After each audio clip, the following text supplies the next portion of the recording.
അസ്സലാമു അലൈക്കും വറഹ്മത്തുള്ളാ. ഈ വീഡിയോ കേൾക്കാതെ പോകരുത്. കാരണം കുരുവട്ടൂരികളുടെ പരിപാടികളുടെ രഹസ്യം ഇതാണ് എന്ന് നാം പ്രത്യേകിച്ച് മനസ്സിലാക്കണം. ഇവരെ വീട്ടിൽ കയറ്റിക്കൂടാ, കുടുംബത്തെ കയറ്റിക്കൂടാ. വന്നു കഴിഞ്ഞാൽ എന്തെങ്കിലും സാധനം ഇവർ കയ്യിലാക്കി കൊണ്ടുപോകും. വിലപിടിപ്പുള്ള എന്തെങ്കിലും സാധനം ഇവർ കൊണ്ടുപോകും. എന്നിട്ടാണ് ഇവരുടെ പരിപാടികളും മറ്റുമൊക്കെ നടക്കുന്നത് എന്നാണ് കേൾക്കാനും മറ്റും സാധിച്ചത്. ഏതായാലും അതിൻ്റെ യഥാർത്ഥ ഉടമ സംസാരിക്കുന്നത് നമുക്കൊന്ന് കേൾക്കാം. ഹലോ, അസ്സലാമു അലൈക്കും. വലൈക്കും സലാം. ഉമ്മർക്കോയ എന്ന ആളല്ലേ? അല്ല, മൂസക്കോയ. മൂസക്കോയ. ഞാന് ഷഹീർ എന്ന് പറയും എന്റെ പേര്.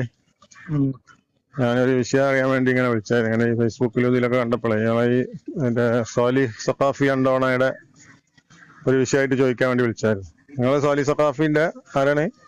ഞാന് മൂപ്പരെ ഉമ്മന്റെ അനിയത്തിന്റെ മോളെ കിട്ടിയ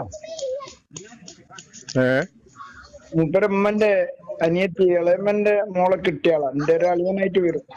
നിങ്ങൾ അളിയനായിട്ട് വരില്ലേ? അത് മൂപ്പര് ഒരു 6.5 പവൻ കട്ട് ഇങ്ങനെ നിങ്ങളെ ഇതിന് വീട്ടിൽ നിന്ന് കുടുംബത്തിൽ നിന്ന് കട്ട് എന്ന് പറഞ്ഞത്, അതായത് സംഭവം എന്താണ് അതിന്റെ ഡീറ്റെയിൽസ് എന്ന് അറിയാൻ വേണ്ടിട്ട്.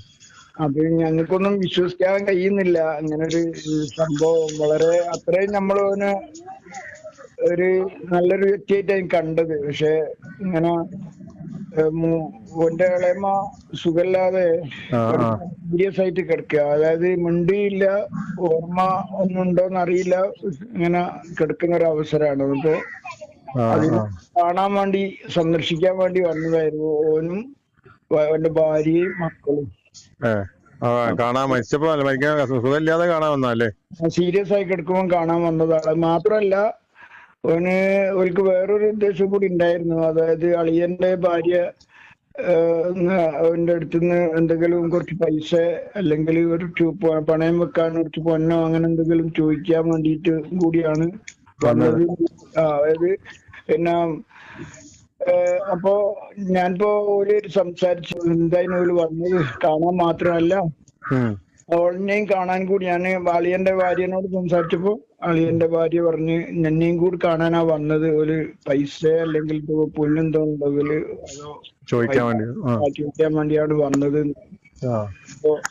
അപ്പൊ ഈ ഉമ്മ ഒരു അലമാര വാങ്ങണം എന്നിങ്ങനെ ഒരു ആഗ്രഹം ഇങ്ങനെ എപ്പോഴും പറയലുണ്ടായിരുന്നു, പുതിയ അലമാര. അപ്പൊ ഒരു അളിയൻ ഒരു അലമാര വാങ്ങിക്കൊടുത്തു. അത് ഉമ്മാന്റെ റൂമിലിട്ട്.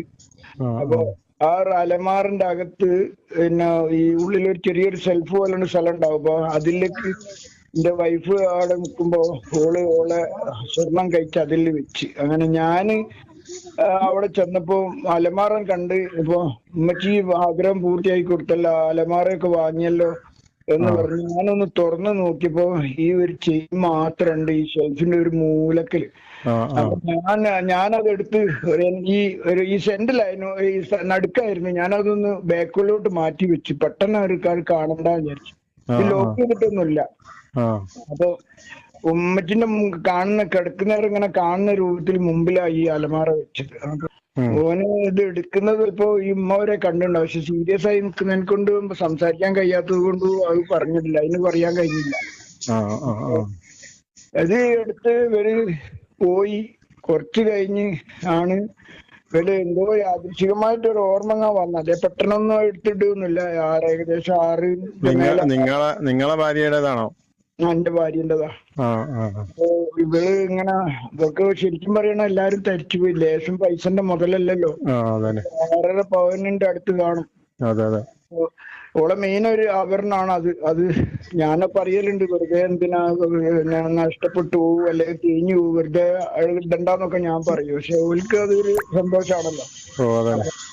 അങ്ങനെ സാധനം കാണുന്നില്ല. അപ്പൊ ഞാൻ പറഞ്ഞു എന്ത് കാണുന്നില്ല, നീ ഇതൊക്കെ പറയുന്നത് അങ്ങനെയൊക്കെ പറഞ്ഞു. ഏതായാലും ഇവർക്ക് ഒരു ചർച്ച ചെയ്ത് ആരൊക്കെ വന്നു എന്നുള്ളത് നോക്കുമ്പോ ഇവര് വന്നു പോയതിനു ശേഷം മറ്റാരും വന്നിട്ടില്ലായിരുന്നു.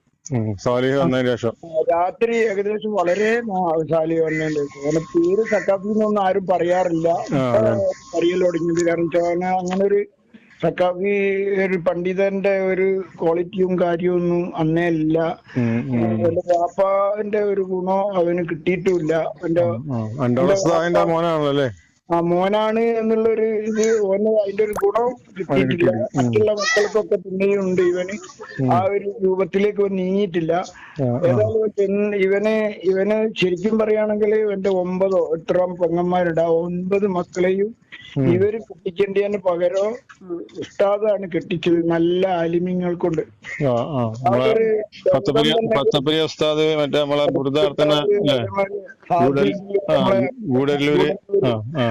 ഒരുപാട് കൊടുവള്ളിണ്ട് ഒരാള്, ഒരുപാട് എല്ലാരെയും പേരൊന്നും എനിക്കറിയില്ല. അപ്പൊ എല്ലാരെയും ഞാൻ അറിയെങ്കിൽ പേരറിയില്ല. ഒരാള് ഇവിടെ ഏർവാടി മരണപ്പെട്ട് അവിടെ മറവ് ചെയ്തതാണ്.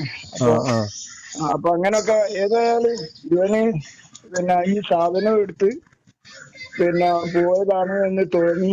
പിന്നെ ആൾക്കാർക്ക് രാവിലെ പോകാനൊന്നും മനസ്സിലായ, രാവിലെ പോയാൽ പോരെന്നൊക്കെ ഇങ്ങനെ എല്ലാവരും ചോദിച്ചു. പറ്റൂല, ഇപ്പം തന്നെ അങ്ങനെ രാത്രി അർദ്ധരാത്രി തന്നെ കാറും എടുത്ത് മലപ്പുറത്ത് എവിടെ താമസിക്കുന്ന സ്ഥലത്തേക്ക് വണ്ടി വിട്ട്.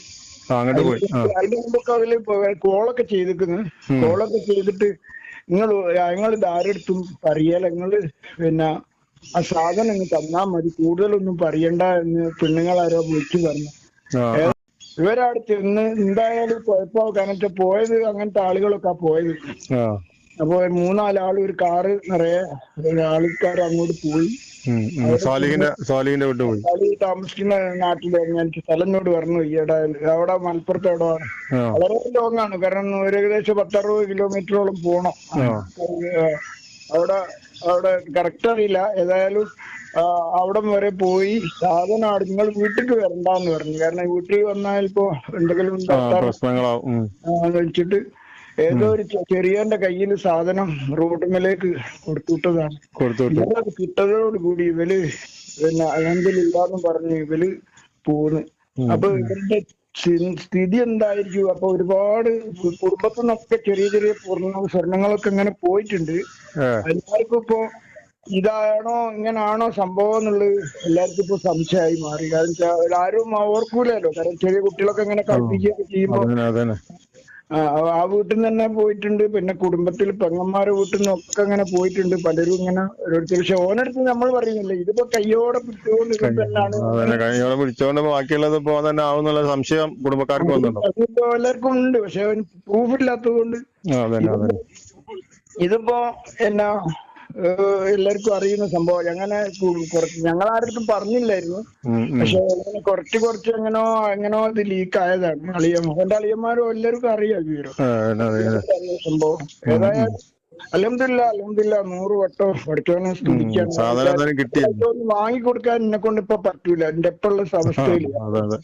അതുകൊണ്ട് ഏതായാലും നമ്മൾ അത്രയും വിശ്വസിച്ച ഒരാളെ വീട്ടിൽ കയറ്റിയ അത്രയും ഓനൊരു പ്രത്യേകിച്ച് ഒരു മൊയിലാരുടെ വേഷം കൂടെയാണല്ലോ. അതാണ് അങ്ങനെ വിചാരിക്കുക. എങ്ങനെ എന്ത് ഒരു ചിന്താഗതിയാണ് ഇവരുള്ള, എന്തിനാ ഇവര് ഫോളോ ചെയ്യുന്നത് മനസ്സിലാകുന്നില്ല. ഇവനിപ്പോ എന്താ ജോലി ഉണ്ടോ പള്ളിയിൽ എന്തെങ്കിലും? ഇങ്ങനത്തെ ഒന്നും എവിടെയും കേട്ടിട്ടില്ല. ഇങ്ങനെ എന്തെങ്കിലുമൊക്കെ ഇങ്ങനെ അയാളെ കൂട്ടത്തിൽ നടക്കുന്നിട്ടൊക്കെ ആയിരിക്കും ജീവിക്കുന്നതെന്നാ തോന്നുന്നത്. പക്ഷെ അയാൾ ആവശ്യപ്പെട്ടിട്ടാണോ പൈസ എന്താന്നറിയില്ല. അയാൾ അഡിക്റ്റ് ആയിട്ട് ഉണ്ടോ അയാളെ സ്ഥിതി? ഞാനും അയാളൊരു നല്ല മനുഷ്യനാന്നൊക്കെ തോന്നിപ്പോയിരുന്നു നമുക്ക് അങ്ങനെ. പക്ഷെ പിന്നെ ഈ ഗ്ലോബൽ വില്ലേജിലെ ആ ഫോട്ടോവും ആ രൂപവും കണ്ടതോടുകൂടി എന്റെ മനസ്സ് ആകെ വിശ്വസിക്കാൻ കഴിയുന്നില്ല. കാരണം ഒരു ചെറിയൊരു പണ്ഡിതന്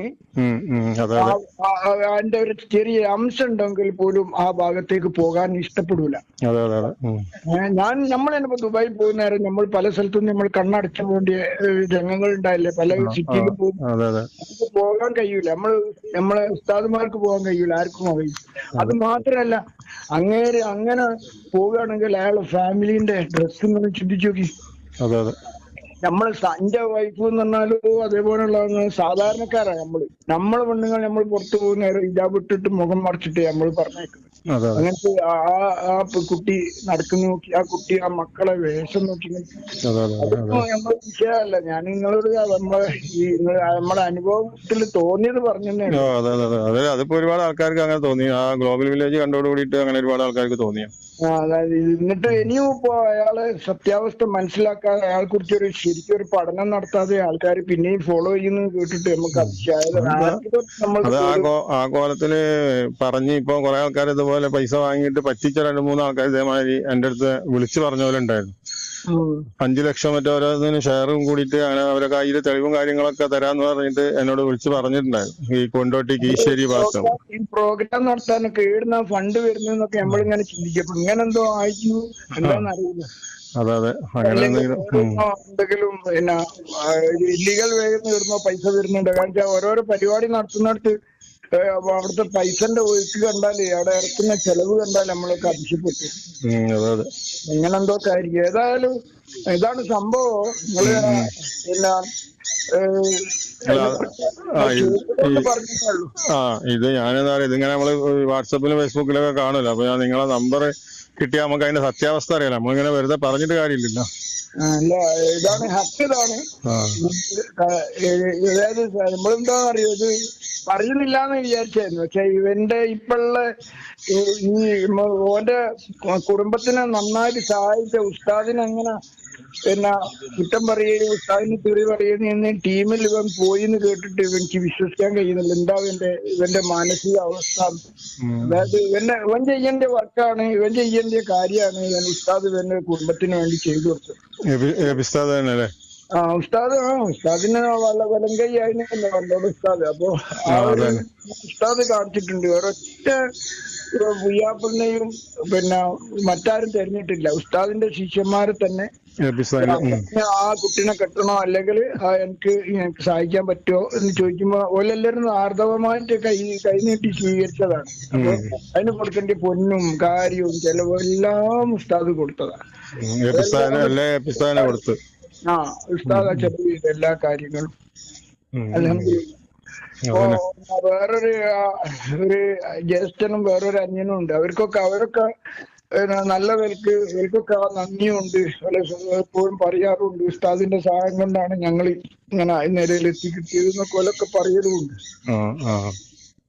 ഇവന് ഇങ്ങനെ ആയിപ്പോയി, എന്ത് ചെയ്യാൻ പറ്റും. ഇവനിപ്പോ മറ്റുള്ളവർക്ക് വേണ്ടിട്ട് ഇതുപോലെ വീട്ടിലെ കുടുംബക്കാരൊക്കെ ഇപ്പൊ അറിയില്ലല്ലോ, വിശ്വസിച്ച് കയറ്റി. ഇപ്പൊ നിങ്ങൾ പറഞ്ഞാൽ കുറെ വീട്ടിൽ നിന്നൊക്കെ സ്വർണം പോയി എന്ന് പറഞ്ഞാൽ ചിലപ്പോ അതിന്റെ ബാക്കിലൊക്കെ ചിലപ്പോ ഇവൻ തന്നെ ആയിരിക്കും അല്ലേ? ആയിക്കൂടായല്ല, നമുക്ക് അറിയാതെ നമുക്ക് പറയാൻ പറ്റില്ല. സംശയം എന്തായാലും അങ്ങനെ തോന്നുമല്ലോ ഇപ്പൊ. തോന്നുമല്ലോ. കേട്ടില്ലേ? അണ്ടോണ ഉസ്താദിന്റെ മകൻ സ്വാലിഹ് സഖാഫി എന്ന് പറയപ്പെടുന്ന ഈ വ്യക്തി, ഇയാൾ കുറെ കാലം AP ഉസ്താദിൻ്റെ ഒപ്പം ഖാദിമായിട്ട് നടന്നിരുന്നു. പിന്നെ അവിടുന്ന് പോന്ന് ഇപ്പം നമ്മളെ കോമാട്ടുചാലിൽ അദ്ദുവിൻ്റെ ഒപ്പം കൂടിയാണ്ട് ഇപ്പോൾ ത്വരീക്കത്തിലാണ്. കോമാട്ടുചാലിൽ അദ്ദുവിൻ്റെ ത്വരീക്കത്തിലാണെന്നും പറഞ്ഞ് കുടുംബത്തിനെ രോഗിയെ സന്ദർശിക്കാൻ ചെന്നെടുത്തുനിന്നാണ് ഇപ്പോൾ ഈ കളവ് നടത്തിയിട്ടുള്ളത്. 6.5 പവൻ സ്വർണ്ണം അവിടുന്ന് എടുത്ത് പോന്നിട്ടുള്ളത്. കയ്യോടെ രാത്രി കയ്യോടെ തന്നെ പിടികൂടി വഴിയിൽ വെച്ചുകൊണ്ട് തന്നെ അത് വാങ്ങേണ്ടി വന്നു. വാങ്ങിയെന്നാണ് പറഞ്ഞത്. ഷെയ്ഖിന് കട്ട് കൊടുന്ന് കൊടുക്കുകയാണേ പരിപാടി നടത്താനേ. സുബ്ഹാന ജല്ല ജലാലു. ചിന്തിച്ചു നോക്കാണ് നിങ്ങൾ. ഇനിയോ പല കുടുംബത്തിൽ നിന്നും ആ കുടുംബത്തിൽ നിന്ന് തന്നെ പലയിടത്തു നിന്നും ചെറിയ ചെറിയ സാധനങ്ങളൊക്കെ പോയിട്ടുണ്ട്. അതിലൊക്കെ അവർ സംശയിക്കുന്നുമുണ്ട്. സ്വാഭാവികമാണല്ലോ സംശയിക്കൽ. ഏതായാലും പടച്ച റബ്ബ് കാത്ത് രക്ഷിക്കട്ടെ. ഈ രൂപത്തിലാണ് ഇവരുടെ ത്വരീക്കത്ത് വളർത്തലും ഇവരുടെ ഷെയ്ഖ് വളർത്തലും ഇവരുടെ മുരീദ് വളർത്തലും. ഷെയ്ഖ് പറയുന്നുണ്ടാവും അതൊക്കെ നമ്മൾ തന്നെയാണ്, നിങ്ങൾ എടുത്തോളി എന്ന് പറഞ്ഞിട്ടുണ്ടാവേ. നമ്മളാണ് യഥാർത്ഥ ആൾക്കാർ, നമ്മളെ മുതലാണതൊക്കെ, എല്ലാവരും നമ്മളതാണ്. അപ്പോൾ കോമാട്ടുചാലിൽ പിന്നെ പമ്പേഴ്സ് എന്നാണ് പ്രസംഗിക്കുകയും ചെയ്തില്ലേ. ഏതായാലും വല്ലാത്തൊരവസ്ഥ.